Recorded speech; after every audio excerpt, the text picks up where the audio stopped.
everyone. I'm so excited today to talk to my good friend, Sam Richardson. Sam is co-owner of It's All Good Junk Removal and Donations. And I know everyone's heard me talk about It's All Good over and over again.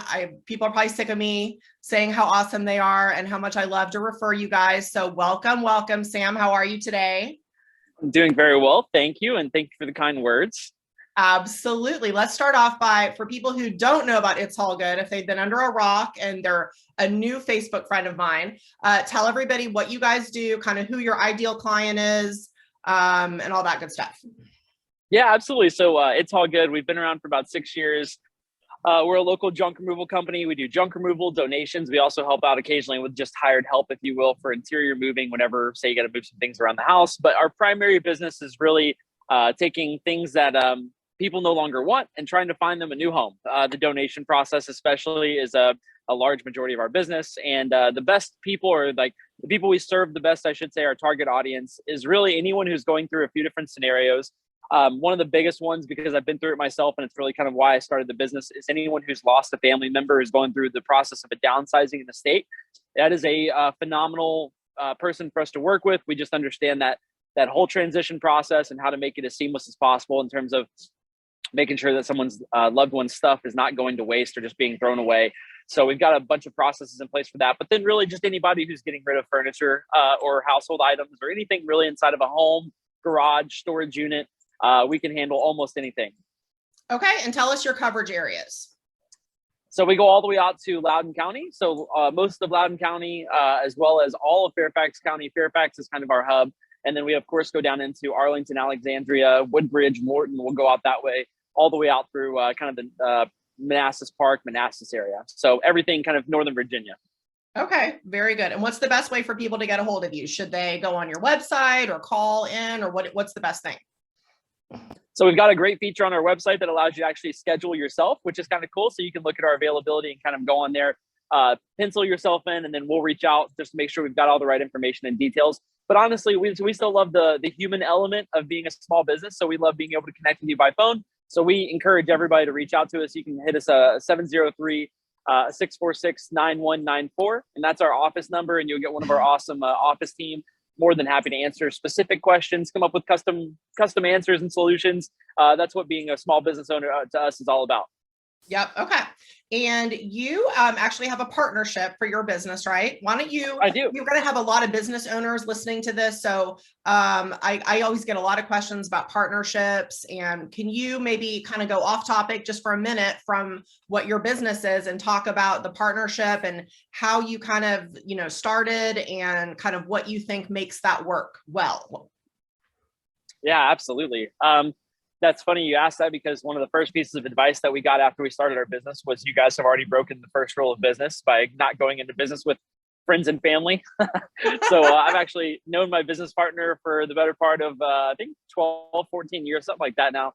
Met each other in college, but, starting a business together started off as just kind of a side hustle, a fun thing, turned into obviously something much greater than that. I would say that it's just really, we're really good at communication. It's just like a marriage in a lot of ways. It's just communication. So knowing when to separate, high intensity or we call it passionately disagreeing conversations, and separating that from friendship, and understanding that we're just having, candid conversations about, strategy or whatever it may be at that time. Whenever you start managing employees, that can definitely bring in a lot of intense things as well. But, the biggest thing has just been communicating very openly, not letting things fester. And just being very upfront about everything, including our goals and our visions, which is why I think we work so well together from the very beginning, is because we had a very common goal and very common vision for where we wanted to go. So from the beginning, if you don't have that, I would discourage anyone heavily. Do not go into business with somebody who is not on the same page in terms of goals and long-term vision. Definitely. And do you guys have the same role in the business, or do you have your duties separated out at all? Definitely separated. So I'm more of the marketing, sales. I do a lot of the HR and kind of managing the back office side of the employees, and then also very business development focused. And then Adam is much more of the operation side of things. So he helps out with like the management of the team, making sure the schedules go well every day, any sort of problems that may arise with the schedules. He handles all of the kind of employee relations and also making sure stuff gets done correctly. Okay, very good.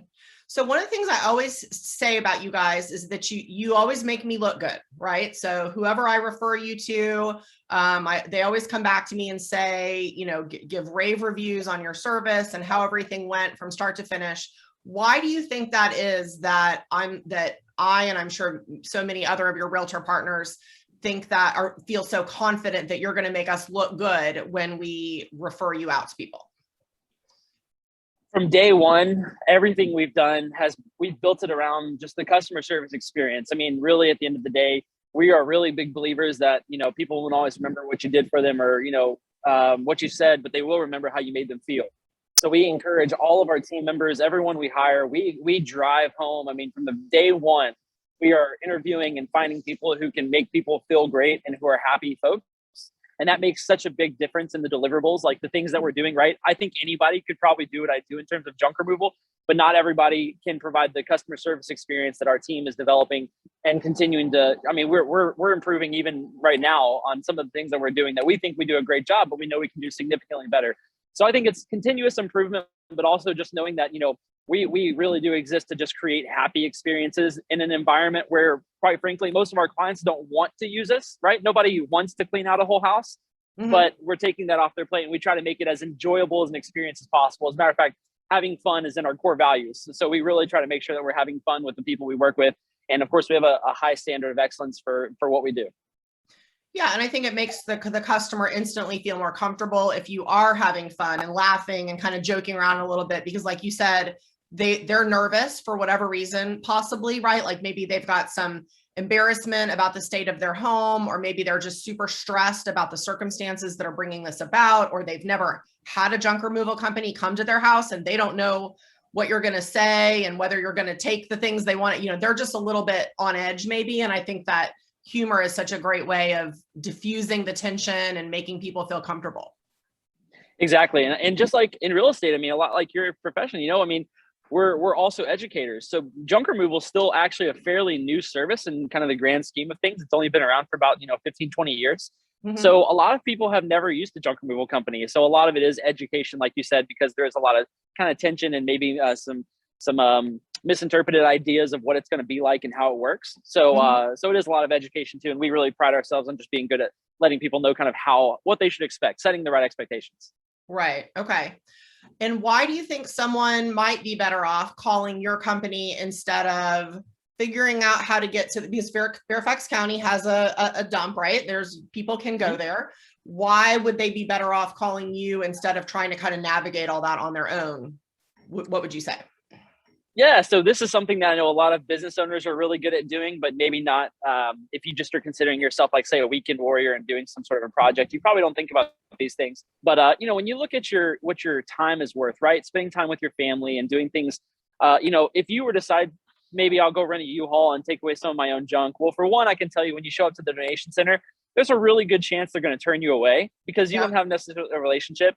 So you might rent a U-Haul, pack up a couple of furniture items that you were really certain anyone would want. I can tell you from somebody who visits a donation center multiple times a day, it is hard. It's kind of a sales process just to offload things to the donation centers and kind of like bid it to them. I mean, I'm literally selling them on the truck and being like, you guys really want this dresser. So you'll end up wasting your time and your money to do those types of things. Not to mention, we had a client call us one time who normally uses us and they went to the dump by themselves. They rented a pickup truck, went to the dump. They got a flat tire on the rental. So not only did they have to deal with the rental, they got a flat tire at the dump. And then whenever it was a whole evening of their plans just completely wiped out. When you look at your time and you really value your time, the cost that we have and the value that we build into what we do, it's a high value proposition because we're trying to save you time, save your back. I mean, it's physical labor. It's usually very demanding. So, I would just say for what we offer and what we charge, I think that the value is just tenfold for what we save people in terms of the stress and everything. And also doing the most good with the items that we take away and having community partners for where we can take it. And they just know us, right? They're just going to take it from us. So we can do the most good by utilizing a service like ours. Oh, I couldn't agree more. I feel like it used to be easier to call charities and have them come to your house and pick things up. They would come inside. I mean, I remember that from years ago, and it just seems like that's kind of a thing of the past. Why do you think that is? That's a great question. I think that maybe there was a little bit of Well, for one, I think our kind of locality here, where we're at geographically in the country, there's a higher demand for things that I think are a little bit less wear and tear, which is not necessarily what people expect to take to a donation center. In some areas it is, but I can't tell you how many times we've taken what looks to be a brand new dresser, flat screen TVs, and the donation centers just say, hey, we just don't have any room for it. We just don't have, the stuff. So it can depend very individually on each facility, but it can also be on the macro level for the whole area. I think that the demand for the resale, it's just different. I don't know. I can't really, we've been trying to figure that out for a few years as to why, but in Kentucky, where I'm from Kentucky originally, for those of you who don't know me. And you can take 3-legged chairs to Kentucky Goodwills and Goodwill Habitats. They'll take anything. And not only will they take it, they are grateful. They are very grateful that you brought them your 3-legged chair, because somebody will find that and will, have the skill set to make it up. But here, I just don't think that's just not the case. Right, exactly. And I think also, as far as them coming to your house, between the labor shortage, gas prices, COVID didn't help any of it.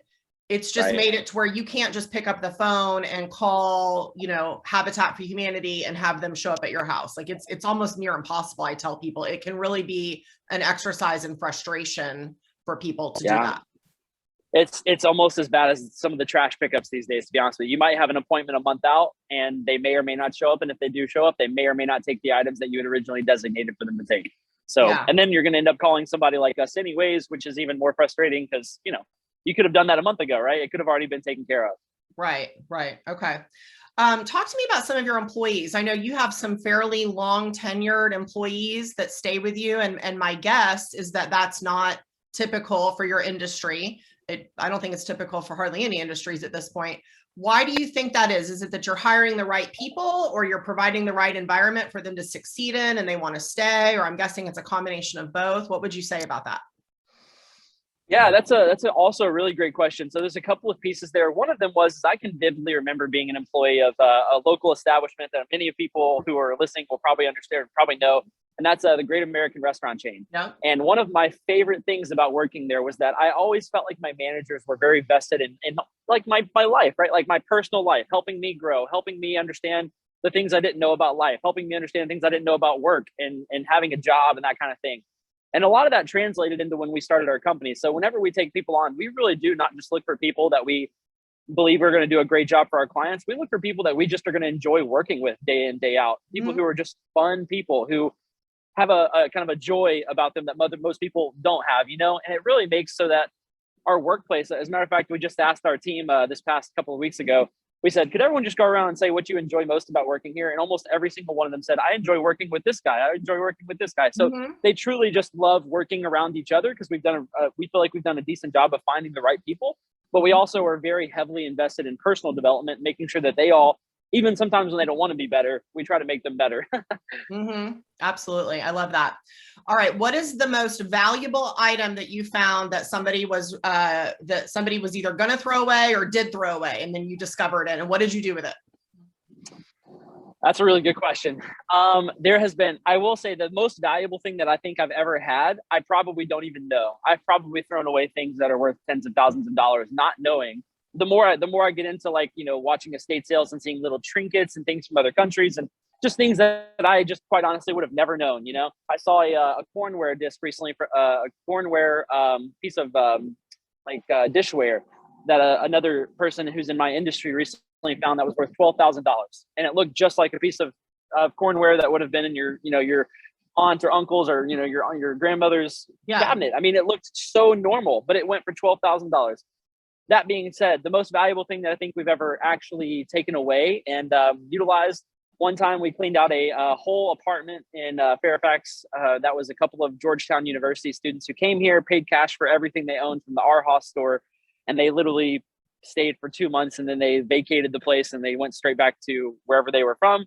And the property manager was like, we have no idea what to do with this. Most of it still has the price tag, but it was probably around $35,000, $40,000 worth of furniture that was zero wear and tear. I mean, brand new stuff. And we were able to bless a few different community, like some of the organizations we work with. We dropped off some of those things. I think a couple of them may have even ended up in some real estate agencies for some staging purposes because the lamps and things they had were just so nice. And Yeah. then I think the only thing that we ended up using occasionally, this especially a couple years ago, we used to use a lot of the sale of things that we would take away for funding team events. So we would use some stuff that we just, quite honestly, Goodwill wouldn't know what to do with a $7,000 couch, right? I mean, it's not their clientele. So we use that to fund some fun team events every now and again. Awesome. I love that. Okay. And then my last question is, we have used you and we are going to be using you again in the spring for a neighborhood event, junk hauling, shredding, kind of spring cleanup. Talk to the agents who are listening about that. What can you do for them? And what are some of the best practices? And then we'll wrap it up after that. Yeah, absolutely. So that's one of our favorite things that we've been doing the last few years. We absolutely love community engagement. It's, I think a lot about Chick-fil-A's. They make their owner operators go to the communities and the stores that they are operating in, and they make them work in the store. And even if, this wasn't how we already ran our business, I would want it to be that way, because I love meeting the people we're serving. I may not be actually hauling the junk every day, but I love the community events, shaking hands. So our big thing for these community events, we open up the back of our trucks. It can be one, a couple of them, and we try to just be there to help people unload, whether it be donations or maybe the thing that's been, the bags that have been sitting in their garage for 3 months, and they just look at them every time they walk out of there, right? The stuff that they can offload, whether it be junk or donations, they can throw it in the back of our trucks. And we like to just help them unload their cars, shake their hands, get a chance to meet them and really, add value however we can. In some cases, the events, we really want to make sure that they get to meet the agents who are hosting it. So, our background is very hospitality driven. We're very comfortable in front of people. And that's why we love doing these types of things, because it's a great chance for us to both engage with the agents we're serving, but also with the community that they're trying to serve, and really just build in as much value for that human connection of like, hey, we're all here to work together to make this area a better place. And that's really what we're all about. Yeah, absolutely. And I have told so many agents, that I think it's one of the best events that we do all year. So good for getting into your neighborhood. You're providing a service that people are happy about. They're not annoyed at you. You're giving them something that they want. You're making their lives easier, and they always have a great experience. Grab a couple other vendor partners to provide, coffee and breakfast stuff or whatever. It's not expensive, and you will get so much value out of it. And then, we try to have people then contact you for their bigger jobs they have that can't be done at that event. So it's really a win-win for everyone. And we just really appreciate your partnership on that. And I wanted to make sure to spread the word about that. So awesome. Any other parting words, anything we didn't cover that you want people to know, Sam? I think that's pretty much it. You can see a lot more about us on our website. We've obviously got reviews and all that kind of thing, but I would say, support it. The only thing I would kind of part ways was just saying supporting local businesses really does make a big difference. And I know you hear that from a lot of angles, from marketing, and people always say support local. But I can tell you, my family is here. We live in the Centerville area. My business partner's family is in the Centerville area. And every time people support our business, one, we love reciprocating and working with other local small business owners. But two, I can promise y'all, like, that money and the things that we do with our organization only allows us to continue to grow and make a bigger impact in our communities that we're serving. So I just wanted a huge thing of gratitude to anybody who's used us, or even if you've heard us or, waved at us at a stoplight, whatever the case may be. We just are really grateful to be in the DMV and serving all the people who are here. It's a phenomenal community, and we're really just honored to be here. And thank you for your partnership and continued trust over the years. Absolutely. I look at you as such a close friend, your whole family, and a great role model, great business person, and just really appreciate being able to refer my clients to you. So thank you so much for your time today. I know you're busy, but last thing, your website, it's allgood.com. Is that the website? www.itsallgood.com. Okay, awesome. And tell everybody the phone number as well to call. 703-646-9194. Okay, great. Thank you so much, Sam. Have a fantastic day, and we'll talk to you soon.